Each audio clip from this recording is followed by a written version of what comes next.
I had an experience of Christ and culture when I went to South Africa. It was really important for us as we stepped into a place like Africa, particularly South Africa, which is this melting pot of different cultures, that we understood a little bit of where the people came from that we would be speaking with. So when I was at Whitworth, I went on this study abroad trip to South Africa, and the whole goal was to learn about interracial communication. That was kind of the focus of the class. We were also learning about the history of apartheid, which was, for those of you who are unfamiliar with South African history, and throughout much of the history, there was this really strong racial tension between the white South Africans and black South Africans, and it pushed black people to the edges of society in these cultural centers in South Africa. And we were studying sort of how that developed and how Nelson Mandela combated that. And one of the things we needed to do was learn the history, but another thing we needed to do is prepare for our homestays. Because while we were in Africa, we traveled around the country, and we stayed with people from different cultures around the country.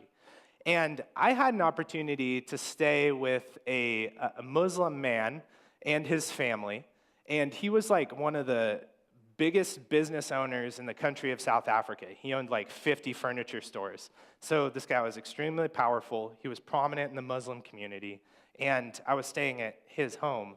And we were all staying in these Muslim homes when we were in Durban to kind of experience what that was like.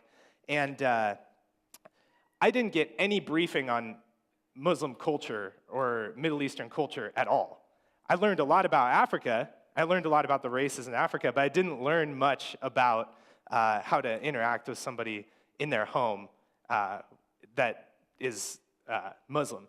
And we sat down at the table, and he takes the head of the table. He assumes the head of the table. And right before we go in, I was with my professor, Zama, who is this short, elderly black guy. And he goes, "Oh, just eat whatever he puts in front of you. Otherwise, it'll be rude." And I go, "Oh, okay." So I sit down at the table, and I start eating this curry that's placed before me, and he puts it in front of me, and I can feel it as the fork gets close to my nose. This is the hottest substance I have ever come in contact with. It is the spiciest thing that any person has ever made, and I will guarantee that that is true till I die. It was absolutely horrible. Just the smell of it was like, whoa, I don't think I can eat a bite of this. And he served me first as a guest, which is customary, and the tray went around, and before I'd even taken my first bite, he put another scoop on, and I was like, okay. So I tucked my napkin in my shirt, and I just put my head down and powered through it. And as we're going through this conversation, he wants to talk a lot about my faith. He wants to talk about, I'm a Christian, he's Muslim, and he starts pressing me about well, what do you think about 9/11? Well, what do you think about the Holocaust? And I'm just sweating. I can't think about anything. I'm like, yeah, no, it's great, I don't know, and just eating this food. I had no opportunity at all to engage in dialogue with this man about my faith because I hadn't prepared to enter his culture. I hadn't done any homework. I hadn't prepared myself for spicy food. I didn't have the mindset that I was going to have to eat anything that was set before me. And later on, his son came by. We were reclining in a living room, and he brought a bowl of lychee berries, which are the most delicious thing on the planet. At least that's how I remember them, because they killed this acidic war that was happening in my intestines. And we sat, and we actually had a very, very pleasant conversation. In his hospitality, he kind of entered with me and said, "I get it, yeah, my dad kind of killed you, huh?" I was like, "Yeah, that was a little brutal." And he's like, "Yeah, he can be like that." And we had a really great conversation. We talked about some of those same topics we talked about at dinner that I had just failed because of my inability to connect on this very basic cultural ground with this man. But his son made an effort to get to know me, and through it, we were able to connect. And so that's ultimately what I want to talk about today, is how Christ enters our culture. And I think there are a few things that make that possible for Paul. One is he got really used to just traveling with the Spirit, and he had some really practical tips that guided him along the way, and we talked about that last week. So just for a refresher, these are some of the practical tips from Paul. This is about traveling with the Spirit, or journeying with the Spirit. Something we talk about a lot at Pacific Keep is let the Spirit lead, right? Or join the Spirit in what the Spirit is doing. But here are some practical ways that we can do that. Look for God. Don't worry about being perfect. Ask for help with an open mind. Follow Jesus in thought and action. Don't let criticism and failure bring you down. Paul was carrying these traveling assumptions with him. These practical ideas about how he could engage life as a Christian person. He was focused on his discipleship and following the Spirit in these practical ways. And that empowered him as he went on this journey. He could, let go of failures as he moved through Asia. And he could take some time to ask for help from folks like Luke in Troas and from Lydia as he entered Philippi up there in Macedonia and Thrace. And then as he enters Greece, he makes a really conscious effort to follow Jesus in thought and action.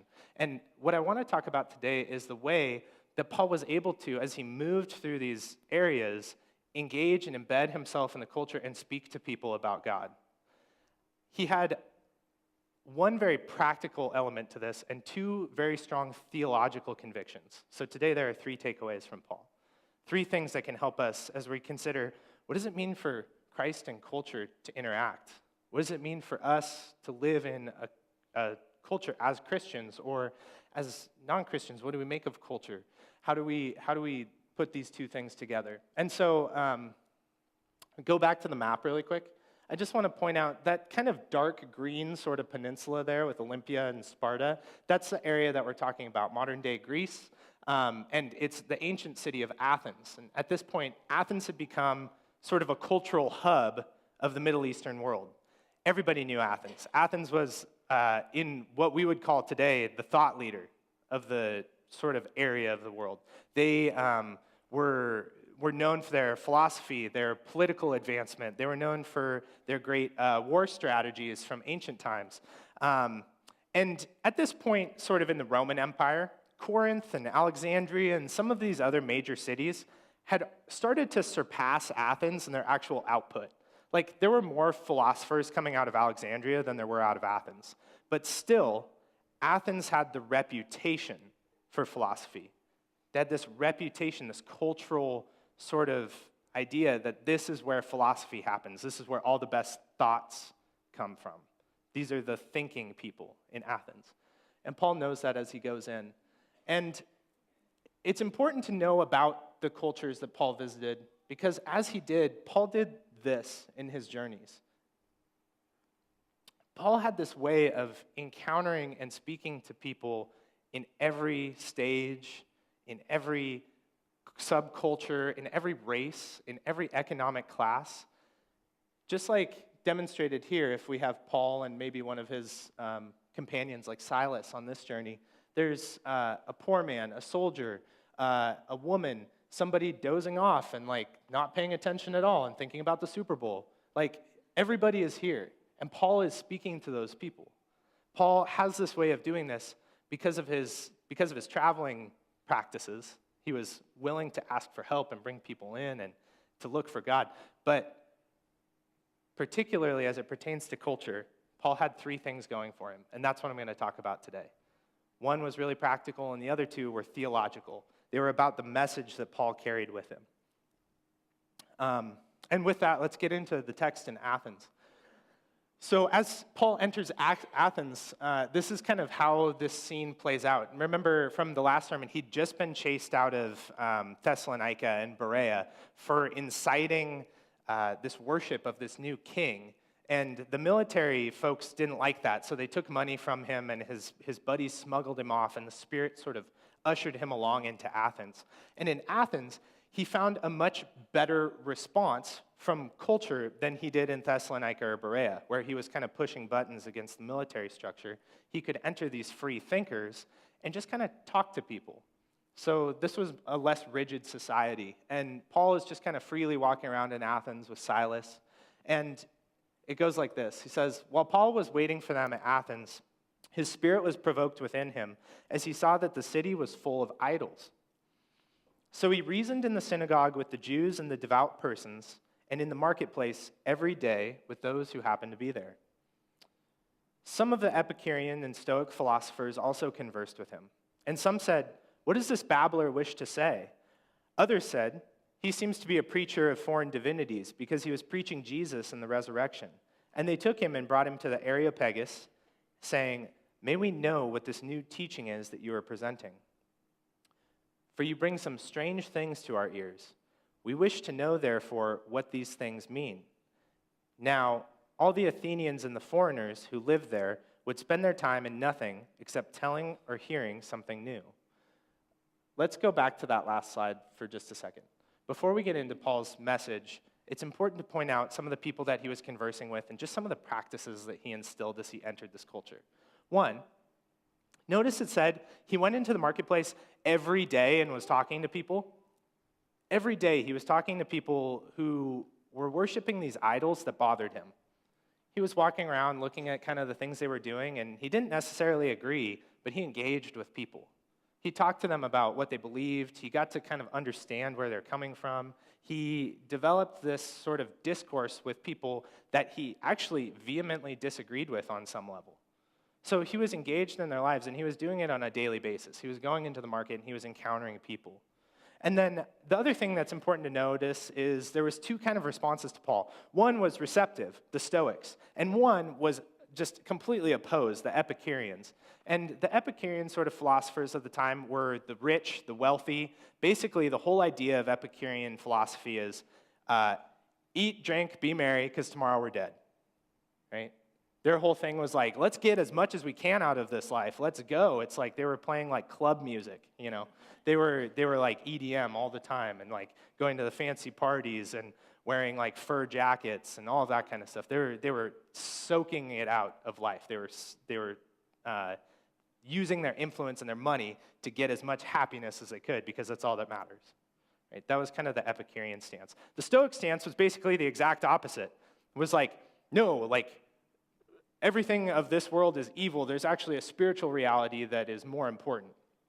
And so there were kind of these two schools of thought that were really, really powerful. And the Stoics had this deep spiritual connection tied to the philosopher Plato. So they had this idea that there were two planes. There's this plane of existence, and then there's a spiritual plane of existence. And the goal is ultimately to get into that spiritual plane of existence, because that's where the real value is. This world is just completely worthless. All of it is a lie. So the Stoics would do experiments. They would do these experiments where they would beat themselves, or they would go 40 days without food or water, and they would sit on the steps, like staring at a statue of Hermes to see if they could get something from it. They would do things like this, and there are actual experiments that people did that were, Stoic sort of practices. And so when it says, some people said, look at this babbler, and some people said, oh, let's hear this new idea.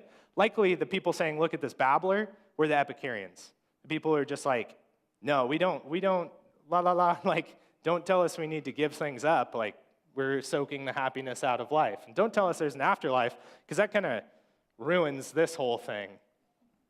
And then the Stoics, on the other hand, were more receptive. They were willing to say, like, okay, spiritual realities, let's hear about it. And so Paul starts to speak to them, and it goes like this. It says, so Paul, standing in the midst of the Areopagus, which literally Areopagus means Mars Hill.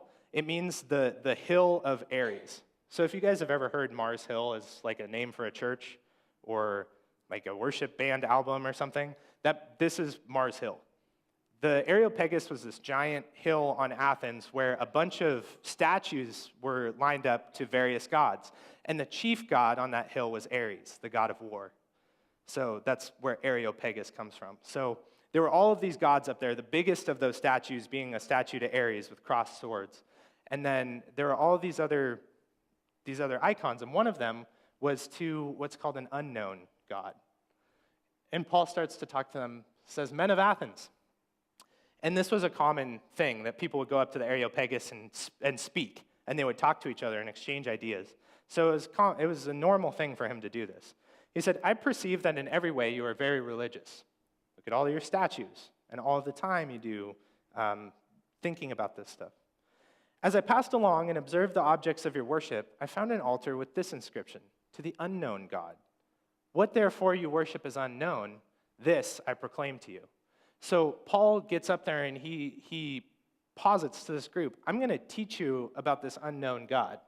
I'm going to tell you about the God that you don't worship. I'm going to tell you something completely new. And people in Athens were open to this. They liked the idea of new things. And this gets me to the first really practical thing that I think Paul did very well as he entered into new cultures. Paul wasn't afraid of culture. Paul actually entered into culture. He entered into it in a very specific way with specific reasons, regardless of how he felt about what those cultures brought. He made an attempt to engage with it, to discuss with them what he found to be true. So that's my first takeaway. Don't be afraid of culture. Engage with it. Do not fear culture. Engage with it. Now, I know from past sermons, we talked about this a little bit in 1 Corinthians. 1 Corinthians was very much about trying to get on the same page with people in different cultures than yourself. People with different beliefs, people from different backgrounds, races. There was a lot of talk about this, surrendering our rights for the community. And so I thought it would be helpful to talk about some practical tips specifically for this. So here are some bonus tips for you. And I read a bunch of books about Christianity and culture, but ultimately I distilled it down to what I found to be some really practical things. This comes from primarily Reinhold Niebuhr and D.A. Carson, two thinkers on Christ and culture. And basically, if you don't know something, ask about it. Paul actually did this a lot. When he went into new areas, he would ask, who are the prominent people? What are the prominent ideas? And that's clear from the way that he interacted with cultures. When he got into Philippi, he quickly connected with this lady named Lydia. And through that, he met a bunch of people in Philippi. And he understood some of the structure of what was going on in that city. In Athens, he spent his days in the marketplace. And we all know that Paul was a tent maker. He worked in the city. So Paul went into the city, and he got to know people. And he didn't do it just for an agenda. He did it earnestly because he recognized that Jesus did the same. Jesus entered into our culture and he learned things about people. He would ask people questions. He would tell people parables that related to their culture, their specific time. So if you don't know something, ask about it. Secondly, read, listen, and watch. Look at the people and the ideas that are out there. And try honestly to understand where they're coming from. If you don't know, again, ask about it. To the Epicureans, I'm sure Paul had tons of questions. Why are you just living for this life? Why not think there's a spiritual reality? The Stoics do. There are tons of questions to be asked, and they could be asked in ways that are not offensive, but that are honestly just trying to learn. Next, don't fall for the idols, politics, power games, false hope, right? There are all kinds of things, and we all know this as Americans, right? If you turn on TV, you might think that the God to worship would be sex, right? If you watch sitcoms, that's basically all every episode revolves around, right? That's like the God of American culture. Sex, money, success, right? These are all sort of the gods that we worship. And the trick with that is don't fall into thinking that those are the gods to worship, but ask seriously, like, what is this culture actually about? What are the things that maybe my neighbor values, and what do I value? Think about those things. Don't fall for the idols. Politics is another tricky one. Politics offers hope to people. For a lot of people, particularly in our American context, politics is their God. It's where they think their deliverance will come from. Christians, however, hold that God is the powerful one with the deliverance, not politicians, right? So it's just a very different approach. Fourth, be patient. Everybody is on a journey, and Paul recognized this. He steps out into the Areopagus to talk to intellectuals and to talk to thinkers and to talk to people that have no clue what he's about to tell them. They don't know anything about Jesus. If they do, it's probably from like a courier pigeon and it was 2 sentences, right? Like, Jesus is dead, or something like that. Like, they don't really know much about what's going on here. It's all word of mouth. And so he comes out the gate engaging with them on some common ground. And this is a good tip for all of us. If you're looking to make friends, or if you're looking to share your faith, or if you're looking to engage with culture as a Christian, start on some common ground. There's a lot of areas where there's overlap between Christianity and culture. So be patient with people. We're all on this spiritual journey together. So those are my practical tips as we think about, like, don't fear culture, engage with culture. There are smart ways to do that. There are ways to do that that are kind, that are honest. There are ways to do that that won't take our lives way off the rails if you're worried about that as a Christian person. Or if you're a non-Christian person and you want to engage with Christians, there are easy entrants into those. Ask questions, engage. And be patient. I think that's really an important piece. Going on, I want to shift gears from how Paul sort of practically engaged with culture to the theological convictions that Paul carried with him into every culture that he entered. So he goes on and he says this: "The God who made this world and everything in it, being Lord of heaven, does not live in temples made by man, nor is he served by human hands, as though he needed anything, since he himself gives to all mankind life and breath and everything. And he made from one man every nation of mankind to live on all the face of the earth, having determined allotted periods and the boundaries of their dwelling place, that they should seek God, and perhaps feel their way toward him and find him. Yet he is actually not far from each one of us. For in him we live and move and have our being. And even some of your own poets have said, for we are indeed his offspring. Being then God's offspring, we ought not to think that the divine being is like gold or silver or stone, an image formed by the art and imagination of men." Notice what Paul does here. Paul engages with the Athenian culture, and he talks about their gods, which are made of art, of stone, and carved images, and human imagination. They're made of these things. But he enters it from a thing that we all know, the beauty of creation, right? All people can look out and see the beauty of creation. It's open to everybody. St. Thomas Aquinas talked about this in the 1500s, that the ultimate entrance of people into God, knowledge of God, is the creation itself. There is beauty in it that belies something greater than ourselves. There's something greater than the created, right? Because of how diverse and majestic it is. And so Paul enters from this place of creation to talk to them about something. And not only does he enter from a place of creation, he enters from a place of creation using some of their own words about creation. He finds common ground where they're talking about the same thing. It would be like if we were to sit with somebody and say, like, yeah, like, I know, like Obama, right? Back when Obama ran for president, the whole thing was hope. And now Trump, the whole thing is make America great again. It's all about like, oh yeah, you guys have this hope that like somebody is going to come in and restore things, right? That's Jesus. Like that's the Christian perspective.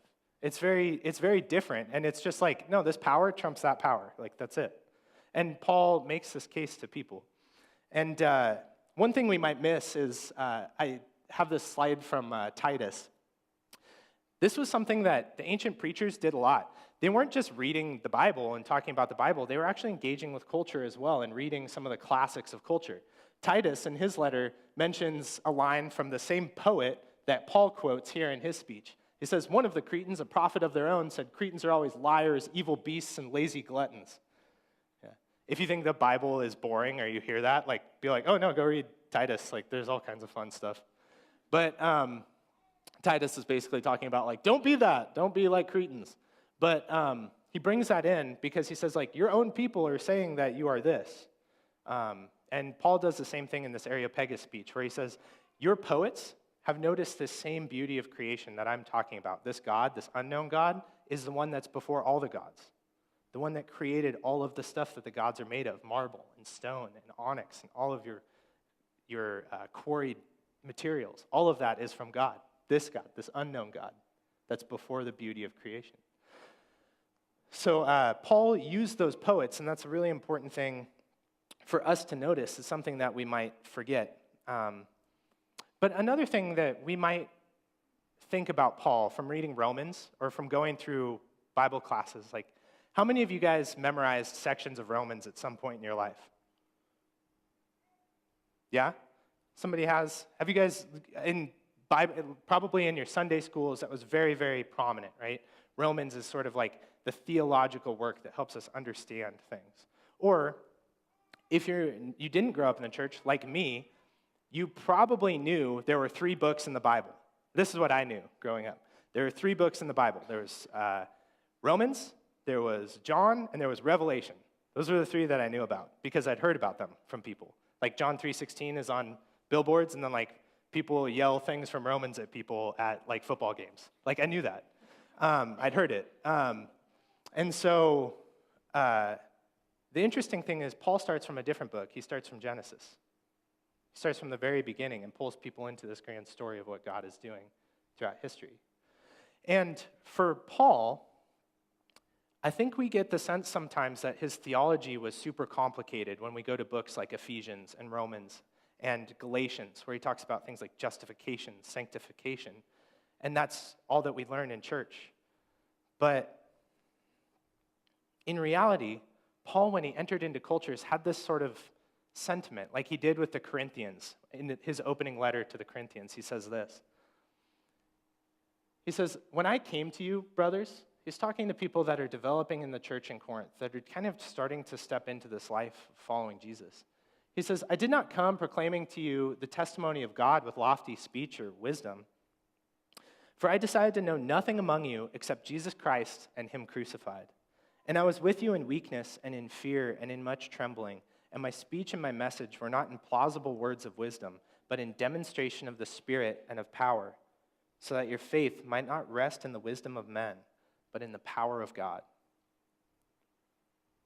If you're a person who gets stuck in theology, like, do any of you guys catch yourself in a cycle where it's like guilt, freedom, guilt, freedom, guilt, freedom? Do you guys feel that? I kind of feel that. Like, I go to church and it's like, okay, I have to like confess and then I'll be good, and then I'll confess and I'll be good. That's the sacrificial system of Judaism. Right? And Christ came to break that. He came to break that. And so takeaway 2 for me is this. Keep it simple. For Paul, justification, glorification, sanctification were all secondary to one very important theological thing that he wanted all people to know. If there is one thing that is important, it's the power of God. If there is one thing that matters, if there's one thing you want to share with somebody, if there's one thing to hold on to at the end of the night, if there's one thing to pray about on a daily basis, it's the power of God from creation to resurrection. God is the most powerful. God can do all things. God can remove sin. God can take away trials. God can bring us to a better place in life through things like glorification, sanctification. But it's very simple. Strip away some of that theological index and focus on the important central thing, that God is all-powerful. It's the one thing Paul wanted people to know. Rather than laying on them all of these requirements like the Jews, or this is how you get rid of your sin, this is the order of a Christian life, like baptism, repentance, what is it, the catechumenate, and then you'll do a confirmation when you're 14 years old, and then you can be a Christian, right? He just came in and he preached to people about the power of God. And then he did something else that's really powerful. First of all, his first theological conviction was the power of God is the important part of the message. Going on, Paul finishes his speech with a call to action. He says, the times of ignorance God overlooked, but now he commands all people everywhere to repent, because he has fixed a day on which he will judge the world in righteousness by a man whom he has appointed. And of this he has given assurance to all by raising him from the dead. Now, when they heard of the resurrection of the dead, some mocked, but others said, we'll hear you again about this. So Paul went out from their midst. But some of them joined him and believed. And that's what Paul was looking for. Among whom also were Dionysius the Areopagite, so a guy who hung around the Areopagus, right? And a woman named Damaris, and others with them. Paul levied these speeches to people, and he engaged in people's lives, and he always led it with action. For Paul was a Jewish man. And one thing that we don't recognize about the Jewish roots of Christianity is that there wasn't faith and then other things, right? It's not like you can sing worship songs and then go to work and treat your employees however you want. That's not Christian. That's not God. That's not the way religion works. The Jews knew that. There's no separation between what we think and what we do, the way we believe and the way we act and live in the world. Jesus took that very seriously. Paul takes it very seriously. He preaches to people about the power of God, and he says, get on board. Retrain your minds. Think about it. If you change your beliefs about some of these things, it will change everything in your life. The way you act, the relationships that you have, the challenges that you face, everything changes with repentance, with rethinking, with training our minds to get out of that sin cycle and get to the power of God, focus on that, and just follow it. It was Paul's major theological conviction.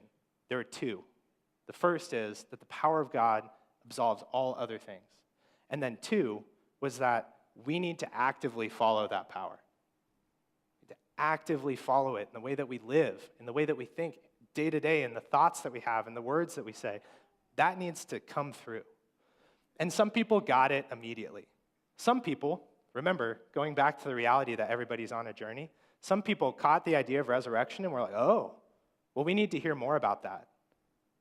And Paul went out and he came back in and he would talk to people more about what that means. It says that he reasoned with people in the synagogues and in the temples. But that connection to faith, of faith to action, was primal to Paul's message. I recently have been reading as I've been thinking about framing these experiments. And that's kind of, as we've been working through Acts, what prompted me to want to say, let's do some faith experiments. Let's try to live it out. Let's take some of the words from Scripture and try to apply those to our lives and see what happens. And so the whole idea with these faith experiments that I'm trying to run is doing exactly this, putting legs to our faith. And in one of the books I was reading as I was thinking about framing these faith experiments was from a guy named Mark Scandrett. And I learned about Mark Scandrett from a guy that I pastored with at a past church. And Scandrett's whole thing is he's a Christian practitioner. His idea is he teaches people about the ideas of Jesus to see them happen in people's lives and in the world. And there was this line from the book that really made this come alive to me and made me realize how this happens in the church. Scandrett was at this conference, and he says, I went to this national gathering of church leaders, and during a break in one of the sessions, an older gentleman introduced himself and asked, "What do you do?" "I help people live out the teachings of Jesus," Mark said. Puzzled, the pastor asked, "Does your work have anything to do with Christianity?" Some of you are laughing, and I think you should, because Mark, after that, was shocked. "What do you mean? Why would I be at a national pastors' conference if I wasn't, or if I didn't have anything to do with Christianity?" But instead, it opened up this dialogue, and he realized there's been a break in the church, and they stepped into it accidentally. See, I think that in our churches, we tend to go this direction, where Jesus is either a wise teacher that we should follow, and it's completely devoid of some spiritual or cosmic reality about the power of God, or that God is the messianic Savior here to save the world, and it's all about getting your life aligned with that, ditching your sin, getting to purity of thought, confessing over and over, recommitting your life to Christ, being baptized every other summer at youth camps. Like, it's one or the other, but Mark was saying, no, we need to blend those two things together. We need to recognize the power of God, and we need to follow it and live it out in life, just like Paul did. That's what Paul said. He said, hey, the important thing is the power of God over everything. Now let's do it. So takeaway number 3 to me is this: believe and act. There is no separation between faith and life. There just isn't. What you believe is what you do. What you do is what you believe. It was very clear from Jesus. Jesus said it. If you want to follow me, pick up your cross and follow me. Do it. You have to do. And so there was not this separation that I think sometimes we perceive in the church between faith and action. And when we see it in action, it's really a powerful thing. So finally, Paul leaves us with some practical tips for following and for engaging with our culture. And they're not these long formulas that we need to understand about, like, if this happens in culture, I do this, or if I meet this kind of person, I talk this way. I would say, more broadly, just don't be afraid of culture. Find some common ground with people. Look for the good. Look for God along the way, like Paul did. Look for the places where, oh, God is in this culture. This is really beautiful. Keep it simple. Creation to resurrection, it's all about the power of God. If you're struggling with, how do I talk about my faith with people, or, how do I actually describe this, or how do I make sense of it myself? Start praying and thinking about the power of God. How powerful is God in your life, in your world? How powerful is God in your relationships or in your struggles? Where are you putting that? To Paul, it was the ultimate. And then finally, believe and act. Do as Jesus did. Follow the things that Jesus tried. Experiment with some things. Try it out. You might find that there is some really, really good things that you can do in a really short measure to begin to believe more of what Jesus believed. Finally, a few practical tips for engaging with culture. These are those ones that I left you with, and I just want to leave them with you again as we consider this. Learn, ask questions, read and listen. Don't fall for the idols, and be patient. Everyone is on a journey. We're all on a journey.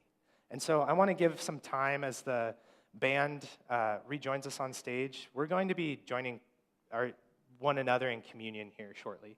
And communion is simply an opportunity for us to connect as believers, as a family. For us, in the various stages of our journey, wherever we find ourselves in our faith and in our culture, wherever we are, we can take this bread and this cup. We can embrace the power of God to break our sin and to renew our lives. We can take that reminder in the bread and in the wine together.